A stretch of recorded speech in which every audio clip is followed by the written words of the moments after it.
Hey everyone, welcome back. This is episode 5 of the CNY Conversations podcast. I almost just said my previous podcast title name. I am Jason Klink, your host, and once again, I have an episode where you don't have to hear me rant and ramble about the ongoings in Syracuse and Central New York. With me today is LeaAnn Fuller. LeaAnn is a award-winning women's advocate, author, speaker, bookkeeper, financial coach, and profit strategist.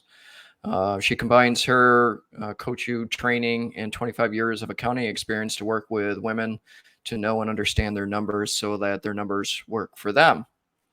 And LeaAnn, I appreciate you jumping on today. I'm looking forward to this conversation. And the reason I say that is I did a little bit of coaching of real estate agents over a couple of years. And one of the conversations I always had with every agent that was in coaching was know your numbers.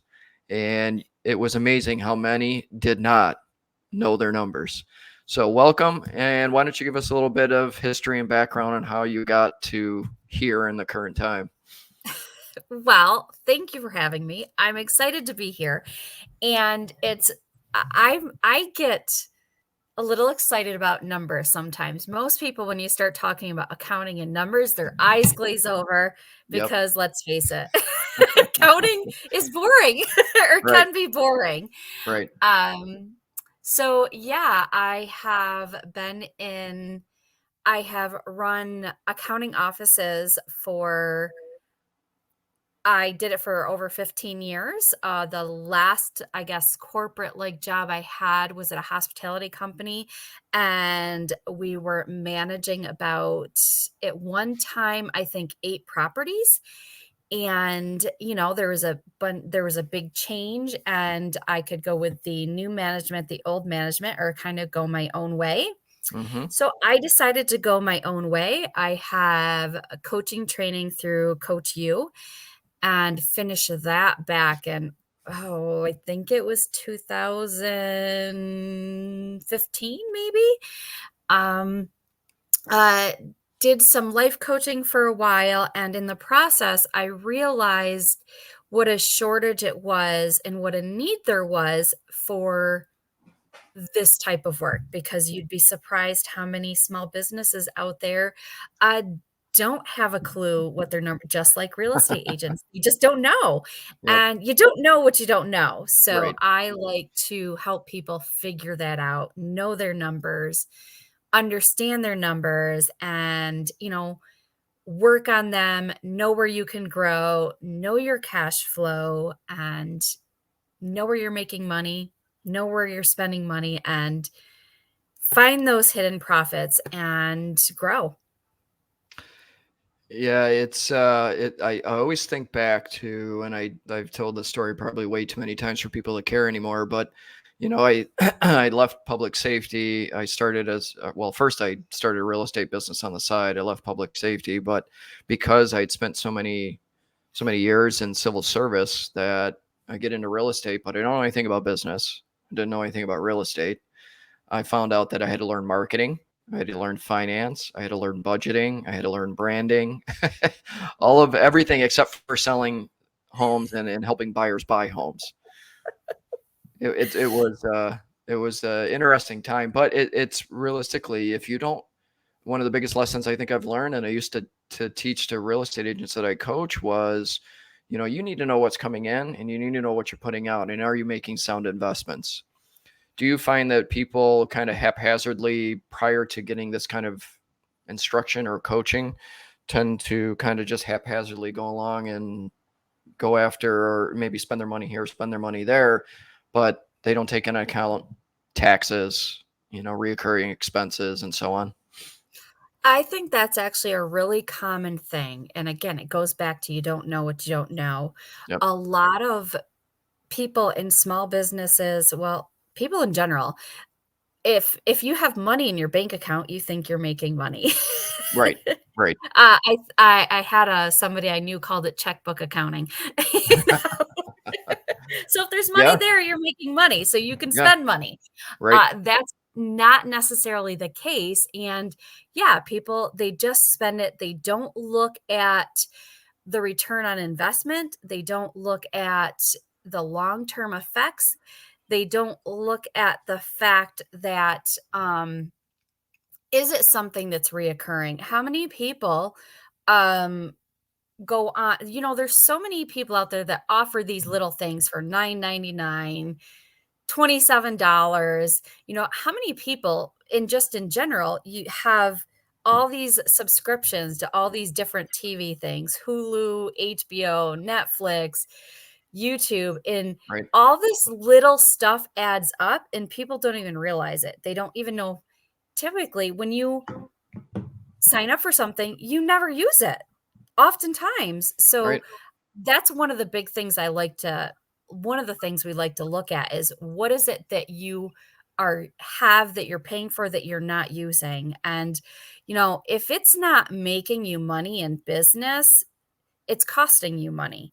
Right. Um, so I like to look at those things, and I say that, and I don't mean that it's physically bringing money in, but, you know, is it making you money? Is it freeing you up? Is it making your life easier? Because if it's freeing your time, making your life easier, then it frees you up to make money. So in turn, Yeah. it's making you money.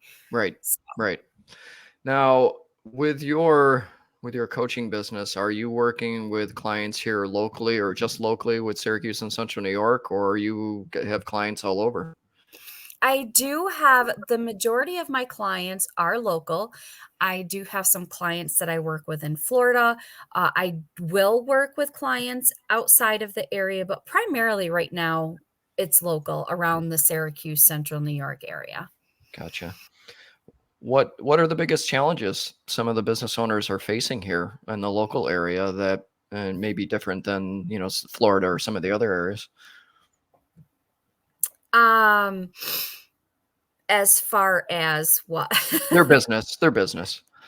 Well, I think a lot of struggles that they're facing financially, Hmm. I think it has to do with, again, just knowing where they're spending their money, knowing what they're spending it on. And I think oftentimes we don't strategize, we don't have structures, we don't Hmm. think big picture. I know a lot of employees, you have an idea. It's like throwing spaghetti at the wall to see if it's done. You try it, see if it works, which is sometimes good, but you have to have a strategy behind it. And Yeah. again, look at the numbers, look at how much money you have to make to survive, um, how much money you have to make to, break even, and then how much money you want to make, and then you can break it down into like, let's say you want to make so much money a month. Okay. How much is that a week? How much is that an hour? How many hours do you have to work a week? Or how many clients do you have to have, to Right. break it down? Um, as far as in this area, I have quite a few clients that are seasonal. Okay. So you have to look at cash flow throughout the year, because here we have snow. You can't Yeah. always work in the snow. Right. I have some construction companies that you just can't work in the snow. So you have to think ahead. You have to look at your cash flow. I Hmm. think even with real estate, you have that issue. It slows down in Yep. the winter season. So you have to look ahead. You have to look at your cash flow and plan ahead so you don't run into issues throughout those downtime. Yeah, even in real estate, one of the things that I don't know if a lot of real estate agents keep in mind, and maybe they do, maybe they don't, is like the real estate year ends in November because Yeah. any Yep. transactions are going to close in January, so it'll be next year's business. So Yep. realistically, our year shortens up. We have from January to November. Um, so I had to learn to take that into account that any business I was doing after November 1 was going on next year's books and not this year, so it doesn't count towards the overall. Um, what do you think what are some of the more common mistakes people are making financially as far as running their business? Not paying attention. How about That's that? the that's the biggest mistake that Yeah. we make. And again, it goes back to you don't know what you don't know. Yeah. Financing is boring. Accounting is boring. Numbers are boring. We don't get Yep. into business because we like this. We Right. get into business to do what we love, Yeah. and we just don't pay attention. I think the biggest mistake is not paying attention and not planning, Hmm. not having a business plan, not having the strategies, and not having that structure, not sitting down and knowing how much do you have to make this work. Yeah, and it's I like that, not paying attention. It's amazing how, like folks will think about getting into business and I just had a thought go out of my head. Oh, that's what I was going to say. So it was just before I get back to my first thought, my last thought was I was just having a conversation the other day with a colleague, and we were talking about the same thing, numbers breakdown and paying taxes, Mhm, and, I saw a really cool breakdown on the real estate side of things with James of the breakdown of, you get a commission check. Now, what do I do with it? And it was like 35% you put away for taxes, 15% in savings, 15 or 25% to you, and then 15% to the business to pay reoccurring costs and so on. mhm. And I was in the real estate business for 3 years, 4 years, probably 3 years before I even saw a breakdown like that. I was warned in the beginning, like my first team leader, he tells tongue-in-cheek funny story of how he gets into real estate and he starts making money, but nobody told him to save money for taxes. He's just making money and and then the end of the year, the IRS, or the next year, the IRS came knocking saying, you didn't file your taxes for all your income in your real estate business. Now it's catch up time. Now you got to pay the fees and the penalties and everything that goes with that. Yes. Um, Yep. it's, I think folks, like the idea of being an entrepreneur or solopreneur and getting into or starting their own business. But do you feel like there's a real and all of us can go on YouTube University and learn anything. I could go on YouTube University tomorrow and learn accounting. Yep. But do you think that people kind of jump in before they really know what they're getting into and don't create a solid plan before they get there? 100%. That is so often. And it's funny you bringing this up. June 15th is a week away, and surprise, estimated taxes are due. Yeah. And how Yep. many people don't even know that? Don't Right. know they have to pay those estimated taxes. Right. And or you get to the end of the year, the taxes are due, and where did my money go? Again, Right. it goes back to you don't pay attention because you don't realize Yeah. you have to pay attention.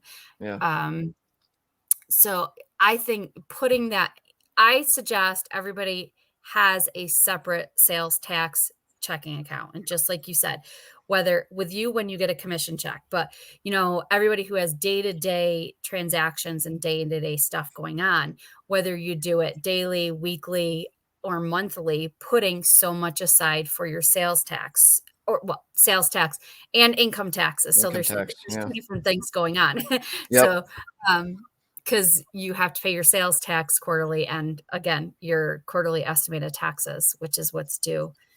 Actually, they're both due this month. So, but you have to plan ahead, have those separate accounts set aside. So you set the money aside. There's no surprise. There's no urgency on cash flow. You have the money, you know where it is. All you have to do is do the filings and pay it. That way you don't have those penalties. You don't have the interest. You don't have that hanging over your head when the time comes. So, yeah, absolutely. I think nobody thinks of that. Even people that are out there trying to make some extra money on Instacart, Hmm. Uber drivers, those kind Right. they don't think of that. Right. You think it's free money. There's no such thing as free money.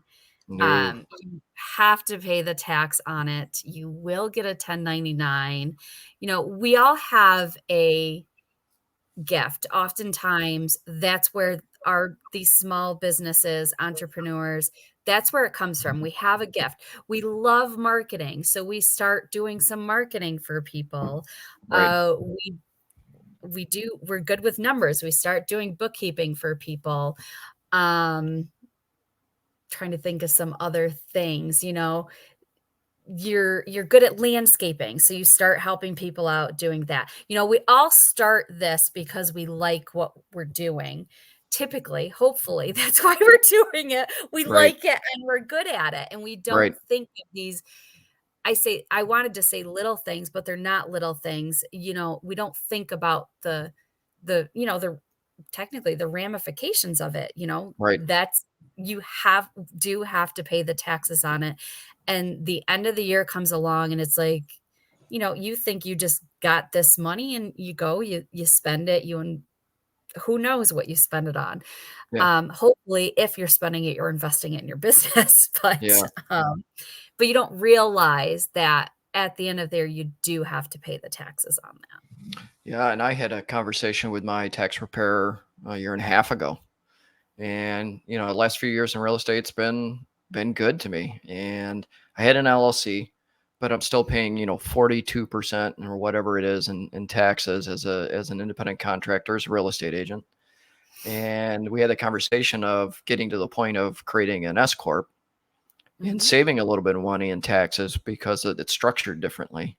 Right. And, as he explained it to me, I'm like, let's do it. Let's make the investment. Let's do it. I'm all about saving 7% or whatever in taxes, whatever it is. And I think that a lot of, in my experience, a lot of entrepreneurs and 1099 people fail to understand the avenues that are available to them financially versus, LLC versus an S corp versus, whatever else. Um, and how they could make a relatively small investment and save themselves in the long run. Mhm. Yep, those self-employment taxes. Self-employment taxes. Yes. Yeah. Yeah. Yes. And I heard one of my favorite podcasts the other day. They were talking about the federal government and the debt ceiling and inflation. And probably one of the best quotes I've heard all year was, "If they're just going to keep printing money, why do I have to keep paying taxes?" I'm like, that's valid, and I'd like to know why as well. Well, I think the more money they print, the lower the value of the dollar is, so Yeah. that just means you have to pay more. Right. Right. Um, it just seems it almost seems ludicrous that, excuse me while I adjust my computer here.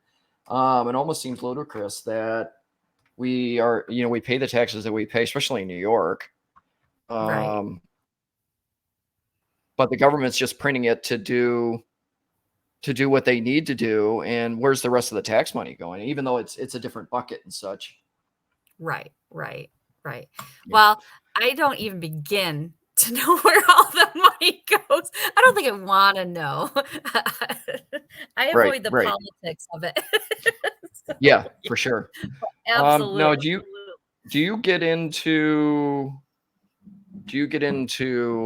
like financial projections and a lot of stuff that kind of trickles down from all this mess the politicians have created? Do you get into those financial projections kind of work?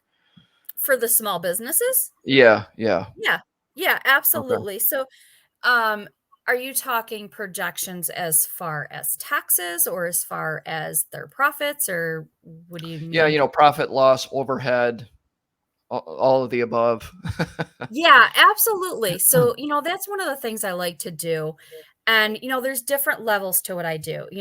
I can sit down, do a one-on-one consultation, do kind of a quick glance of what's going on, come up with some ideas, strategies, how to move forward.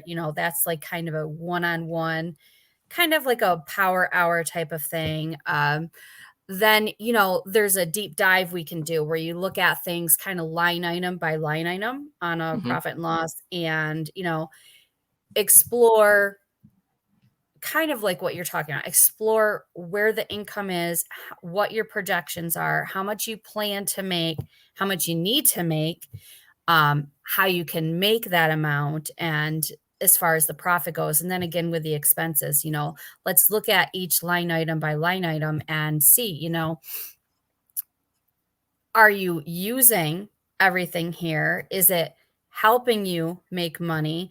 What's the return on investment of this? When's the last time you called your insurance and had your insurance adjusted? When's the last time you called on your phones, had your phones adjusted? Hmm. Okay, some people will have Zoom and they'll have StreamYard. Okay, why do you need two of the same type of platforms? Where can you cut things, in doing that alongside with a budget and projections and growth from there. It's interesting you mentioned that because I went through the end of Q1 and started looking at all the expenditures that I had that I didn't need and I wasn't getting a return on. And I Mhm. started axing those expenditures because it just seemed silly to keep making paying for these expenses when really I wasn't getting any kind of return on it. And I always would encourage real estate agents, entrepreneurs to quarter by quarter, you need to take a look at how your quarter went and where do you need to adjust for the next quarter and so on. And I mean, we're coming to the point of that. We're coming to the end of June, so it's going to be end of Yes. Q2. We got to Mhm. start planning for Q3 and the last half of the year. And Yeah, oh, go ahead. you should be planning, you should be looking at your numbers monthly. Hmm. And you should be planning right now, you should be planning for your fourth quarter. You should be Oh, planning further okay. ahead than just quarter by quarter. Okay. Um, when you're talking and looking at, let's talk advertising marketing. If you're not marketing, if you're waiting till the month before to market, you're too late. You're going to miss that market. So you really should be planning further ahead than just one quarter to the next. You should be probably be planning a couple quarters of ahead of time. You Yeah. should have things laid out. The more in advance you can do this, the better off you're going to be, the more ahead of things you're going to be. Yeah, that's interesting. And I know, well, I've learned over the years that like there's your professional goal planning, there's your personal goal planning, your financial goal planning, and putting it all together. And I've learned the valuable lesson doing 6 months, a year, 3 years, and then beyond. Where before, when I started out as a real estate agent, I just went year to year. But Mhm. things started to change and evolve so much, and like what I had planned at the end of what I had planned at the end of 2022 is looks completely different than it does now in the middle of 2023. And I Mhm. have found that trend over and Mhm. over again, that you still have to reevaluate at those 6 months and so on, even though you have a 3 year plan where you would like to Yes. be, because everything changes so much, is making those readjustments or making adjustments. Yeah, because we shift and we evolve. We're constantly evolving. So yeah, Yes. things change quite regularly based on who we are, what's going on in our life, the economy. Real estate is a perfect example. I mean, you guys had some really great years Yep. in real estate.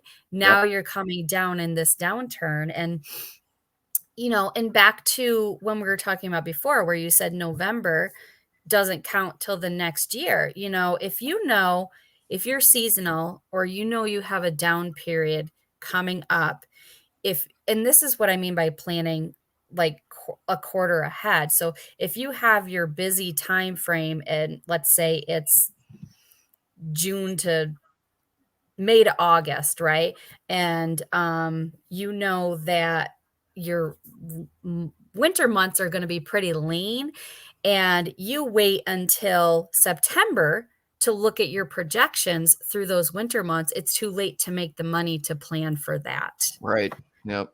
Yeah. So, but yeah, we are constantly shifting and evolving for all of these outside components to to make the best of it. I mean, look at COVID. I mean, that Yeah. really hit us all right where it hurts, So Yeah. we had to plan and plan Yep. fast and shift fast. Yep. So again, we're constantly shifting and evolving and changing and trying to make up where we can. It's not easy. And like you said, we're all wearing, we start a business thinking it's going to be great. You don't realize all these hats that you have to be wearing Yep. all at once. And sometimes, you have to make split second decisions and everything is rush, rush, rush, rush. And you don't plan on that. And sometimes when you have all these balls up in the air, something's going to drop, something's going to foul. Oh yeah. Yeah. And Yeah. in episode 4, I was talking to a friend of mine who, she, in her younger years was trying to figure out what she wanted to do with her life, and ended up, in the restaurant business, where a restaurant owner went, okay, here's the business, run it. And she had to pick those juggling balls up quickly, and figure out how to run this restaurant. Fast forward, she had to, her brother went to open up a bar and restaurant, and then COVID hit right in the middle of Mhm. the beginning stages of opening this bar and restaurant. And it was like, all right, pivot, now what? Yep. And it's just, you just never know. Even the reason I created this podcast was, I had my previous podcast, had 100 and some odd episodes, but it was very broad, and purposely was very broad. And being able to niche this down to make it very local, hyper local to Syracuse and Central New York, and have these conversations is exactly where I want to be, because this kind of information on the local level, I don't think really gets disseminated as well as it could, even though you may be consuming content all over the place and getting data all over the place. These kind of conversations that are super hyper local, I think have transcends the audience a little bit better. Right. Right. And look at, for example, what's going on right now. I mean, how has this smoke from Canada been affecting businesses that are work outside, the construction businesses, there's people Oh building yeah, everywhere. Are these people working? Can they work? Is it safe to work? Yeah, that's not going on everywhere. So, but yeah, that's a perfect example yeah, as and, to and just how as different. and kind of an add-on or disclaimer, as we're recording this, it's a week where Central New York, all of New York State, was under a thick blanket of smoke from Canadian wildfires up by Quebec and Ottawa. Yeah, Hopefully, by the time this airs, that smoke will be blowing back in the other direction. But hopefully. it affected a lot of folks. That, like, even my son. My son works at Valvoline, and they shut down Valvoline because they couldn't keep the doors open with the cars inside. Yep. Um, so it really does, those type of weather events, financial events. I think all of that really plays a factor in, does your business stay open? Yeah. Yeah. Yep. Yep. So, what would be your 3 best pieces of advice when it comes to knowing your numbers as a business owner would be? The three best pieces of advice would be to get help. Don't Mm, be afraid to ask for help. I run into a lot of small entrepreneurs. They don't ask for help for various reasons. Number one, they don't think they need it. They don't feel it's important enough. They figure, well, I'll get to it when I get to it, or my accountant will take care of it. Or they're embarrassed because they don't know. They're embarrassed by the state that their business is in. Um, they're lost. They're in the weeds. They just don't know. Confused. So my biggest piece of advice is to ask for help, ask for mm, support. Um, because the thing that people don't realize is the value. A lot of people don't put value on this, but the real value in this is how many hours do you spend on this? If you are not I say wasting your time. It's not a waste of time doing this, but if you didn't have to do this, how much money could you be making in your business instead of taking your time to do the books? So that is my biggest piece of advice, is to reach out, ask for support, especially if you do not understand or you just need help. There's nothing wrong with asking for help. My second piece of advice is to have a plan, and plan ahead, think ahead.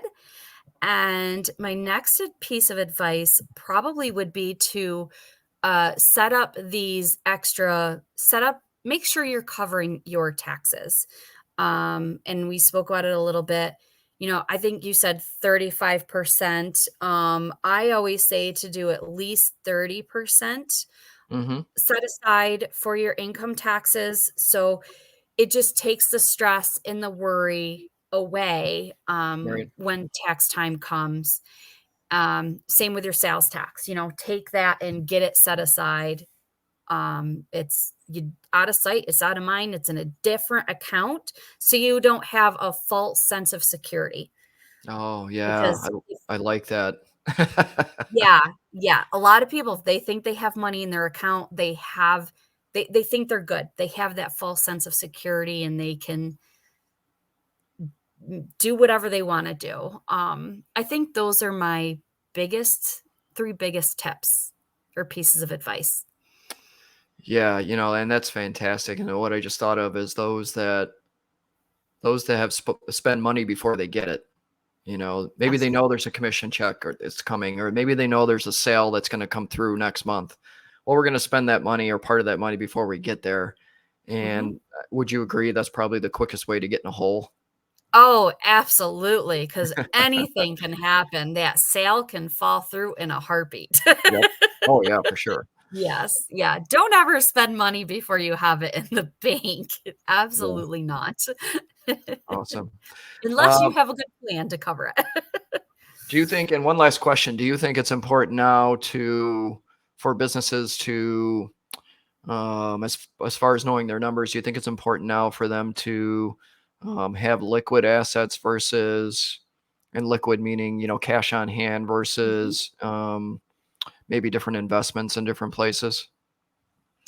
Well, I think to a degree, yes, because if you get into a cash flow bind, that liquidity of having cash on hand is what's going to work. If you get into a bind, if you have an IRA and stuff like that, it may not be as readily accessible.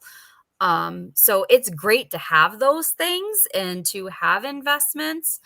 Um, but you definitely want to have savings and have money set aside. You should have at least a couple months worth of your business expenses set aside for a case of an emergency. Great stuff. Great stuff. LeaAnn, I appreciate jumping on the podcast today. This information I think is really valuable to anybody that's running a business, operating a business, owning a business in Syracuse and Central New York. What would be the best way for our viewers to connect with you? Um, so I'm working on my website, so I don't have that right now. The best place to find me probably right now is LinkedIn, LeaAnn Fuller, Facebook. It's I it's a Fuller Path to Profit. Are probably the two best ways as of right now. My email is kind of long. It's LeaAnn with two A's, LeAANN at welcome to yourfullerlife.com. Those are probably the best ways. And when you're ready, I can share a link to my website when I have it up and going too. So Outstanding. And if anybody wants to get in contact with LeaAnn, I feel free to either drop a comment on this podcast video if you're watching the video end of it, or reach out to me directly. I'll put you in contact with her. Be happy to do so. LeaAnn, thank you again for jumping on the podcast today. Like I said, Of this has course. been a fantastic conversation with valuable information.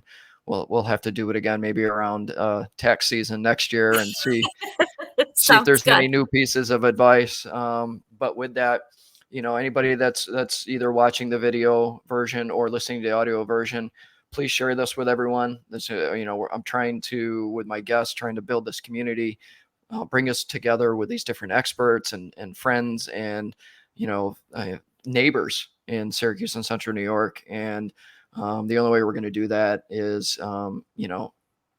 get our community to be larger. So the whole thing, like, comment, share. I'd be, let us know what you think of this episode and any other future episodes you would like to see. So with that, LeaAnn, thank you again. Everybody else, thank you for joining. And as always, take care of yourselves, take care of each other. And until next time, have a great day. Bye. Thanks for having me.